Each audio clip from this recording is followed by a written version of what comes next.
Assalamualaikum warahmatullahi wabarakatuh. Alhamdulillah wa syukru ala ni'amillah wassalatu wassalamu ala rasulillah wa ala alihi wa ashabihi wa man tabi'ahu bi ihsan ila yaumil qiyamah. Amma ba'du. Ikhwan fillah rahimakumullah. Pada kesempatan kali ini kita akan bahas mengenai keagungan bulan Ramadan.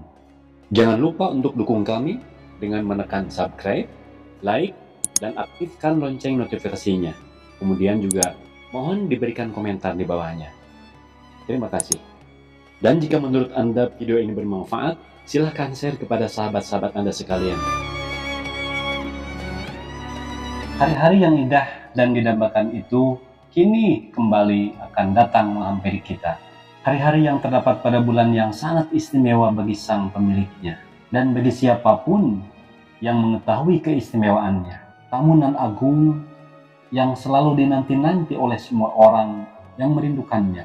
Dia adalah bulan Ramadan, bulan penuh rahmat, bulan maghfirah, bulan berkah, bulan sabar, bulan Al-Quran, bulan sedekah, bulan pendidikan dan madrasah bagi orang-orang yang beriman.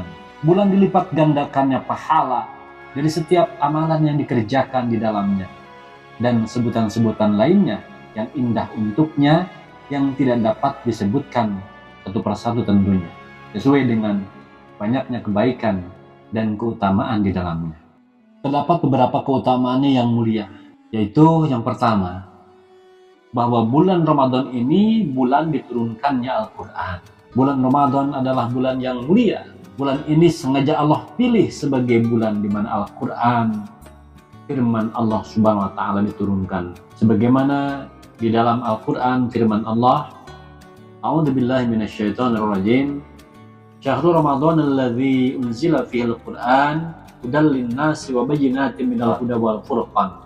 Beberapa hari yang ditentukan itu ialah bulan Ramadan, bulan yang di dalamnya diturunkan Al-Quran atau permulaan Al-Quran sebagai petunjuk bagi manusia dan penjelasan-penjelasan mengenai petunjuk tersebut serta pembeda antara hak dan yang batil. Quran Surat Al-Baqarah ayat 185. Di dalam hal ini Ibnu Katsir rahimahullah tatkala menafsirkan ayat yang mulia ini mengatakan, dalam ayat ini Allah Subhanahu wa Ta'ala memuji bulan Ramadan dari bulan-bulan yang lainnya. Allah memuji demikian karena bulan ini telah Allah pilih sebagai bulan diturunkannya Al-Quran dari bulan-bulan lainnya.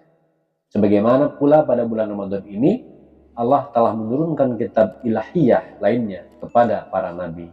Kemudian yang kedua, di bulan Ramadan ini setan-setan dibelenggu, pintu-pintu neraka ditutup dan pintu-pintu surga dibuka.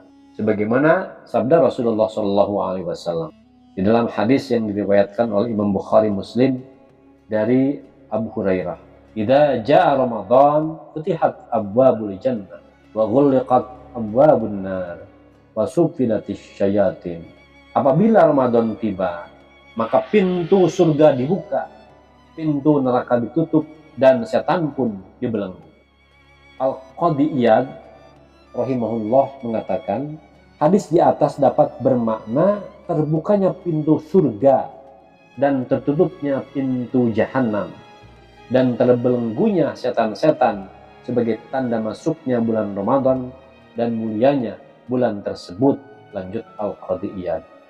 Juga dapat bermakna terbukanya pintu surga karena Allah Subhanahu wa Ta'ala memudahkan berbagai ketaatan pada hambanya di bulan Ramadan seperti saum dan qiyamul lail.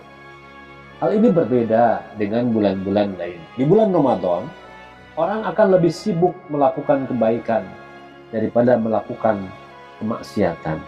Inilah sebab mereka dapat memasuki surga dan pintunya.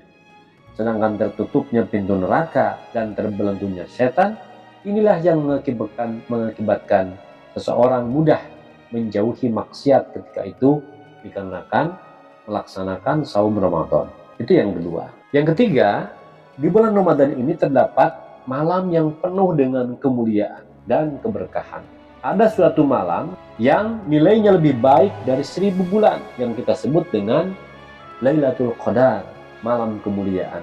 Sebagaimana disebutkan di dalam Al-Quran surat Al-Qadar ayat 100-3. A'udzubillahi minasyaitonirrajim. Inna anzalnahu fi lailatul qadr. Wa ma adraka ma lailatul qadr. Lailatul qadri khairum min alfi syahr. Sesungguhnya kami telah menurunkannya, itu Al-Quran, pada malam Lailatul Qadar, malam kemuliaan. Dan tahukah kamu, hai Muhammad, apakah malam kemuliaan itu? Malam kemuliaan itu lebih baik dari 1000 bulan. Kemudian dalam firman yang lain, surat Ad-Dukhan ayat 3, Inna anzalnahu fi lailatin mubarakatin, inna kunna mundirin. Sesungguhnya kami menurunkan Al-Quran pada suatu malam yang diberkahi, dan sesungguhnya kamilah yang memberi peringatan. Yang dimaksud malam yang diberkahi ini adalah malam Lailatul Qadar. Inilah pendapat yang dikuatkan oleh Ibnu Jarir At-Tabari rahimahullah. Inilah yang menjadi pendapat mayoritas ulama, diantaranya Ibnu Abbas radhiyallahu anhu. Kemudian yang keempat, di bulan Ramadan ini adalah waktu dikabulkannya segala permohonan atau doa. Sebagaimana sabda Rasulullah SAW, Inna lillahi bi kulli yaumin itqa'a minan nar fi syahri Ramadan, wa inna li kulli muslimin da'watan yad'u biha fayastajibulah. Sesungguhnya Allah membebaskan beberapa orang dari api neraka pada setiap hari di bulan Ramadan, dan setiap muslim apabila dia memanjatkan doa maka pasti dikabulkan. Kemudian di dalam sabda yang lain, beliau juga bersabda, salah satun la turaddu da'watuhum as-shaimu hatta yuftir wal imamul adil wa da'watul mazlum. Ada 3 orang yang doanya tidak tertolak. Yang pertama, orang yang berpuasa sampai ia berbuka. Kemudian kedua, pemimpin yang adil. Dan ketiga, doa orang yang diterima. Hadis riwayat At-Tirmidzi. Dalam hal ini, Imam An-Nawawi rahimahullah menjelaskan, hadis ini menunjukkan bahwa disunahkan bagi orang yang berpuasa untuk berdoa dari awal ia berpuasa hingga akhir puasanya, karena ia dinamakan orang yang berpuasa ketika itu.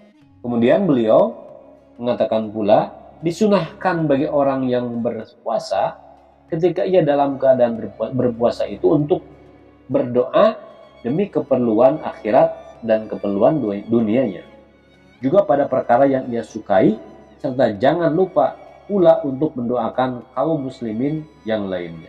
Ikhwan fillah rahimakumullah, maka marilah kita sambut Ramadan dengan penuh kesyukuran, manfaatkan setiap kesempatan untuk senantiasa berupaya meraih keagungannya. Terakhir, ada sebuah puisi yang akan saya sampaikan kepada ikhwan sekalian. Wahai engkau yang tidak cukup melakukan dosa pada bulan Rajab, lalu engkau sambung kembali pada bulan Sya'ban, telah datang bulan puasa kepadamu. Janganlah engkau jadikan lagi bulan itu bulan dosa. Bacalah Al-Quran dan bersungguh-sungguhlah dalam bertasbih, karena bulan itu bulan Al-Quran dan tasbih. Berapa banyak yang engkau kenal mereka yang berpuasa, dari keluarga, tetangga, dan saudara. Mereka telah dimusnahkan oleh kematian, hanya menyisakan dirimu. Alangkah dekatnya yang sekarang dengan yang terdahulu. Terima kasih. Alhamdulillahirabbil alamin. Wassalamualaikum warahmatullahi wabarakatuh.